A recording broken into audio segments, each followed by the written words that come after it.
Tout d'abord, il faut que je rappelle que l'ITB, la foire de l'ITB, est la première mondiale dans le tourisme. Donc c'est la plus grande foire dans le monde du tourisme. Et il était tout simplement normal à ce que la présence d'Agadir et des professionnels dans cette foire soit une présence importante et de qualité, de force dans la première foire internationale. Quel est l'intérêt? Vous savez, nous professionnels, depuis quelques années, nous avons un peu milité pour faire déplacer les décideurs. Ça ne date pas d'aujourd'hui, ça date d'il y a 10, 11 ans, etc. Des décideurs régionaux, les élus, pour qu'ils puissent voir comment le tourisme fonctionne, comment nous fonctionnons. Donc ça fait déjà 11 ou 12 ans qu'on avait pris une initiative pareille, c'était déjà le salon de Moscou. Nous essayons en tant que professionnel, moi je parle en tant que professionnel, président du CRT, il est à même de dire encore plus que moi dans ce sens. Et en tant que professionnel, je partage avec mes grands frères cet avis de faire participer tout le monde, sensibiliser tout le monde sur l'intérêt du tourisme et comment nous sommes perçus par les décideurs dans le secteur de l'autre côté. Donc voilà l'objectif de ce déplacement d'élus pour qu'ils voient, pour qu'ils parlent avec les décideurs, etc., dans le tourisme et d'écouter, parce que notre secteur, c'est un secteur où il faut rester toujours à l'écoute du partenaire, du touriste, parce que si nous faisons quelque chose, on le fait pour le touriste, pas pour nous. On le fait, nous sommes un pays touristique, à vocation touristique, nous devons attirer les touristes. Et pour pouvoir les attirer, il faut leur donner ce qu'ils veulent. Et dans ce sens, il faut les écouter. Les gens qui sont responsables de la ville, si bien la région que la commune, etc., c'était ça un peu l'objectif, c'est qu'ils voient, c'est qu'ils écoutent ces responsables pour essayer de leur donner sur place ce que le touriste attend de nous. Il y a des contacts, bien entendu. C'est une foire où tout le monde, même le ministre, les responsables de tutelle, seront sur place. Il y a des rendez-vous qui sont pris entre le ministre et les différents tour opérateurs, que ce soit avec la TUI, FTI, Thomas Cook, etc., tous les plus importants tour opérateurs, pour discuter toujours de l'importance de développement de la région. Nous sommes également à la veille, quand je dis veille, d'ouverture d'une station qui est à Razout, c'est-à-dire dans 1 an et demi. Et donc tous les hôtels sont en train de se construire et les décisions se prennent aujourd'hui. Donc ces tour opérateurs, certains parmi ces tour opérateurs sont impliqués également à Tarazout. Et il va falloir préparer l'ouverture de cette station qui se veut une station de qualité et qui en principe va tirer tout le produit de la région vers le haut. La TUI est présente là-bas, Thomas Cook est en train de planifier également ça. Alors, et le monde appelle le monde. Donc, bien entendu, les autres opérateurs seront par la suite attirés et tentés par prendre place là-bas. Comme vous le savez, nous, on a depuis maintenant 2 ans un partenariat solide avec FTI, qui est le quatrième opérateur, qui fait à peu près 7 millions de touristes, qui est le premier tour opérateur sur l'Égypte, concurrent direct d'Agadir. Ils font sur l'Égypte un peu plus de 750 000 clients. Donc nous avons commencé il y a 2 ans avec l'ambition de faire la première année 60 000 clients, la deuxième année 100 000 clients. Eh bien, la première année, ils ont fait 80 000 clients. La deuxième année, ils ont fait 150 000 clients. La part d'Agadir est de à peu près 45%. Il faut aussi se projeter dans l'avenir. Et donc, sur les 3 prochaines années, nous visons un peu plus haut et nous visons avec eux 500 000 sur le Maroc. Alors, c'est très très important. Et c'est des chiffres,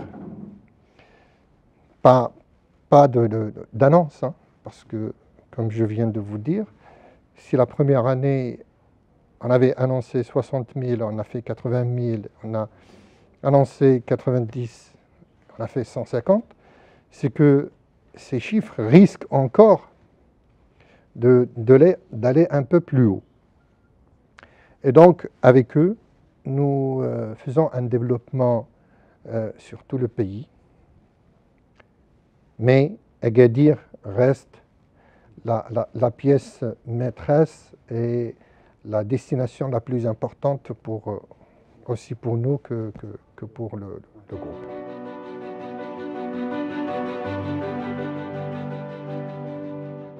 Vous savez, le tourisme est un secteur qui est en perpétuel mouvement. Si je ne vais pas aujourd'hui faire un peu l'historique des 30 dernières années, mais tout simplement, je dirais que avant, il y avait 2 destinations d'hiver. 2. Il y avait Agadir et les îles Canaries. Aujourd'hui, il y en a beaucoup. Il n'y avait pas l'Égypte à l'époque. Il n'y avait pas Sharm el-Sheikh, il n'y avait pas Hurghada, non plus la Tunisie, etc. Les anciens d'Agadir se rappellent très bien que pendant le mois d'octobre, le mois de novembre, le mois de décembre, les gens dormaient dans la rue à Agadir. Il y avait beaucoup d'Allemands, beaucoup de Scandinaves, etc. Parce que, comme j'explique, Agadir, il n'y avait qu'Agadir en hiver et les îles Canaries. Aujourd'hui, il y a plusieurs stations. La concurrence devient rude. Qui c'est qui gagne? C'est celui qui avance. C'est celui qui est chaque jour plus compétitif que l'autre. Et plus compétitif, pas uniquement en termes de prix, c'est en termes de rapport. Le meilleur rapport qualité-prix. Celui qui donne le meilleur produit au meilleur prix. Et donc, malheureusement, il faut le dire, on n'a pas le meilleur produit aujourd'hui, comme avant. Mais on se bagarre pour le maintenir, pour qu'il soit toujours sur la scène internationale. On essaye de pousser ces tours opérateurs pour continuer à planifier et pourquoi pas accélérer le développement de la région. Ce n'est pas toujours facile, mais on se bagarre pour le faire. Alors pourquoi? Parce que nos concurrents ont pris de l'avance sur nous. Je vous dis, il y a 30 ans, Sharm el-Sheikh n'existait pas. Aujourd'hui, Sharm el-Sheikh, c'est 420 000 lits. Alors, imaginez Agadir, 29 000 lits. Sharm el-Sheikh, qui n'existait pas il y a 30 ans, 420 000 lits. Antalya, c'est 550 000 lits. 550. Malgré le temps qui est rude en hiver. En hiver, maintenant, chez eux, c'est très difficile. Mais c'est pour ça que je dis, le secteur est en perpétuel mouvement. Ils nous ont dépassés en termes de produits, sachant qu'ils ont un hiver qui est très difficile. Ils sont allés un peu loin. Aujourd'hui, leurs piscines, toutes leurs piscines sont couvertes. Leurs toboggans, ils ont un toboggan, donc pas uniquement, ils peuvent les utiliser en été, mais bon, toute l'année. Donc le client n'a pas besoin de sortir à l'extérieur pour toucher cette rudesse de climat. Donc en restant toujours à l'hôtel, il peut bénéficier de toutes les installations. Et donc c'est pour ça que la concurrence sur le plan international est un peu difficile. Et ces gens-là, avec des installations qui sont magnifiques, très intéressantes, ils vendent à des prix que nous, on n'arrive pas à suivre. Et donc c'est là où je dis, la compétition est difficile et c'est toujours donner le meilleur rapport qualité-prix. Pas uniquement le prix, mais meilleur produit au meilleur prix. Donc avec je reviens à notre partenariat, avec ce partenaire, nous essayons de consolider aujourd'hui, mais toujours avec l'idée chaque année de faire mieux et d'aller de l'avant. D'où l'objectif que nous nous sommes tracés ensemble. 5e année d'exploitation, c'est 500 000 clients. Nous étudions toujours des projets ensemble. Parmi ces projets, c'est la station Chbika. Donc, voilà, on essaye de diversifier pour qu'il y ait une certaine pérennité dans ce développement et ce partenariat.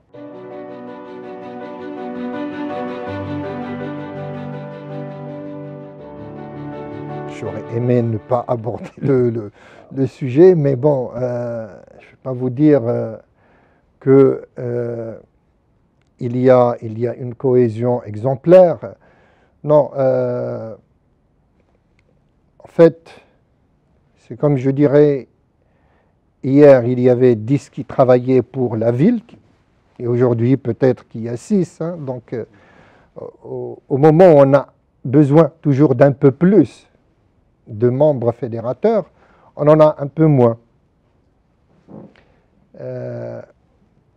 Je remettrai ça sur la génération, hein, pas sur... c'est la fin, je dirais, d'une génération, mais malheureusement, celle qui devait suivre n'a pas pris le relais. Nous avons perdu c'est Belhassan, Allah yarhamou, nous avons perdu c'est Achenglé, Allah yarhamou. C'est des gens qui avaient leur poids, qui avaient leur écoute, etc., et qui travaillaient, qui tiraient les autres. Et malheureusement, la deuxième génération, qui devait prendre la relève, aujourd'hui tarde à le faire. Et c'est ça un peu le problème d'Agadir. La structure doit exister. Moi, je suis... pas parce que je suis plus président du CRT que je vais dire CRT... non, CRT doit continuer. C'est le point de rassemblement des professionnels. Il y a eu plusieurs tentatives de créer une association parallèle, de créer... C'est pas le bon choix. C'est pas le bon choix.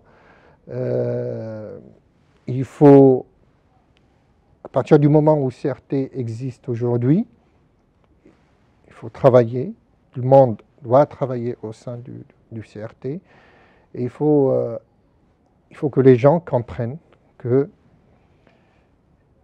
ce que c'est que d'abord l'associatif. L'associatif, c'est d'être prêt à donner de sa poche, de donner de son temps, de sa santé, de tout ce qu'on a pour l'intérêt général.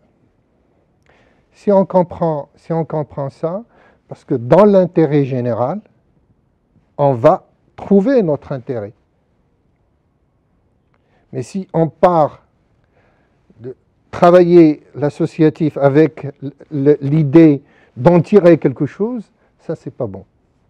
Donc il faut y aller avec l'idée de donner pour les autres et automatiquement tout le monde va trouver son compte.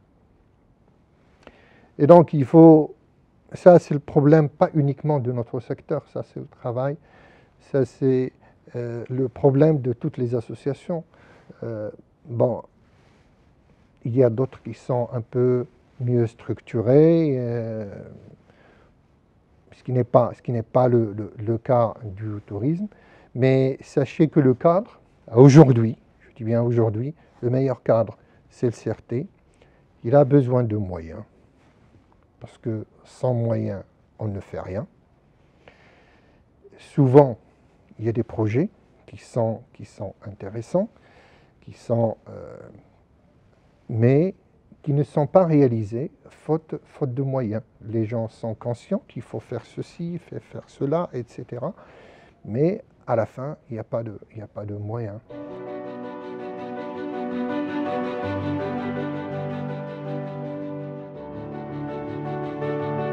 Moi, je vais vous parler un langage franc. Moi, je n'ai pas voilà. Sur ce point précis, il y a eu débat. Il y a eu débat il y a à peu près 4 ans. À l'époque, ce débat, l'Office voulait carrément annuler les foires.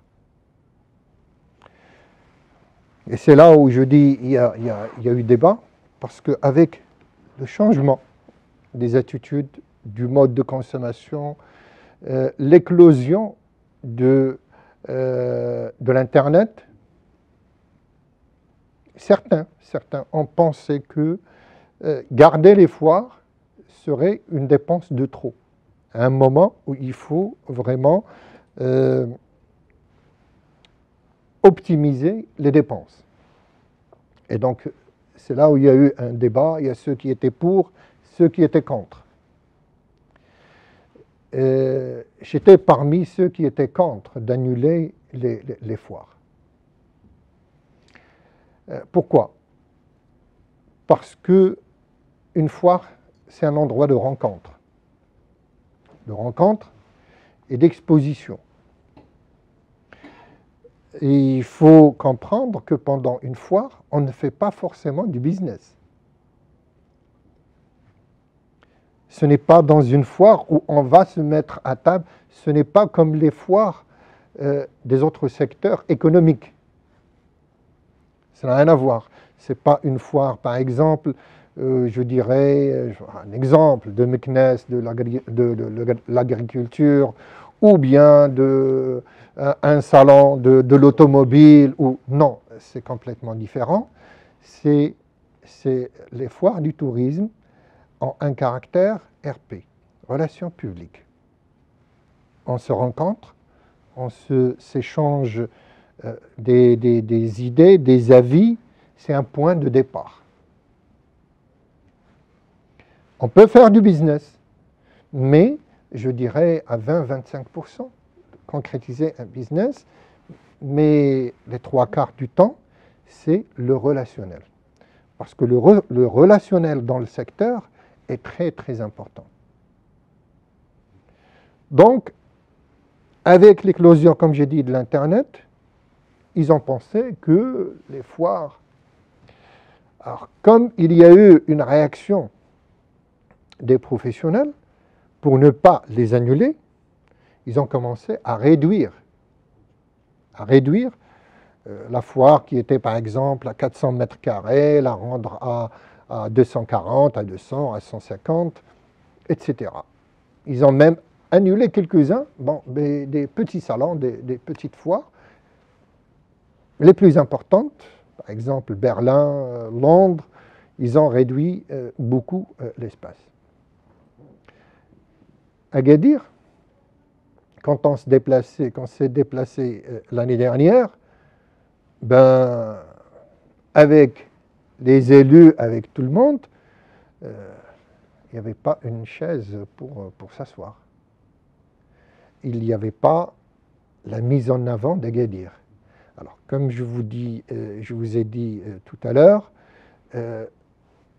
le tourisme en Allemagne est demandeur de produits balnéaires. Donc, nos responsables devaient mettre en avant Agadir. Parce que on peut aller, par exemple, en France ou bien en Espagne et mettre en avant un peu plus Marrakech qu'Agadir. Mais en Allemagne, c'est l'inverse.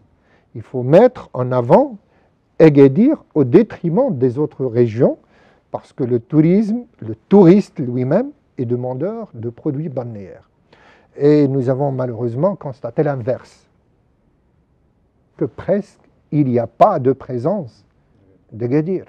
Et donc, bien entendu, professionnels d'Agadir, défenseurs de la région, etc., on s'est dit, c'est pas normal. C'est pas normal qu'on soit dans le premier marché européen demandeur de produits balnéaires et que la ville d'Agadir ne soit pas mise en avant. Donc, d'où la concertation qu'il y a eu entre professionnels et élus et décisions prises de se prendre en charge, de ne plus attendre quelqu'un pour vous mettre en avant. Donc, se prendre en charge soi-même. Et ça a été une décision courageuse, bien entendu, coûteuse, mais qui va montrer un peu mieux Agadir que par le passé. Je l'espère, elle doit s'inscrire donc, dans la durée, espérant qu'il y ait pérennité. Parce que, vous savez, cette approche, elle était chez les professionnels depuis des années.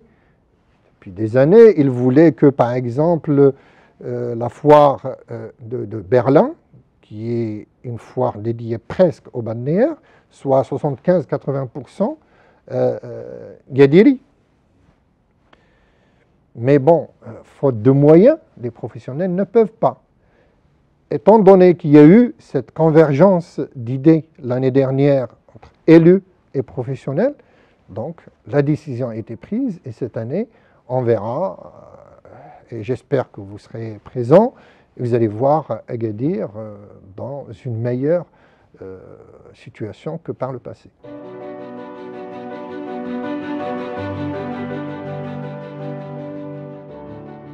C'est une première. La base aérienne Air Arabia qui fait le pas. C'est une première année. C'est un exercice qui est difficile. On doit comprendre que un peu plus de 15 ans que les professionnels demandent ça. D'abord à la compagnie nationale, à la Royal Air Maroc.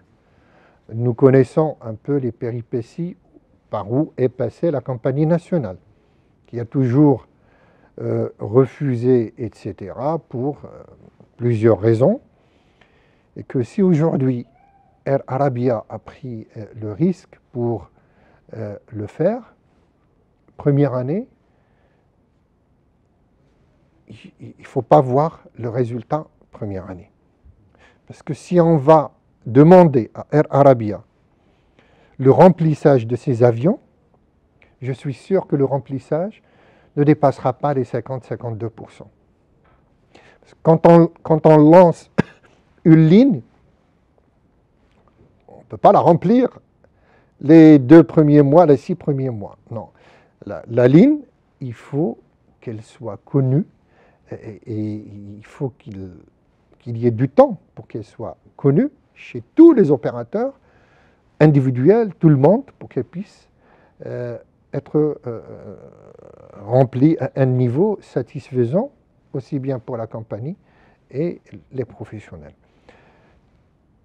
C'est généralement une ligne, et ça c'est toutes les compagnies aériennes, quand ils lancent une ligne, ils tablent déjà sur les 2 premières années de déficit.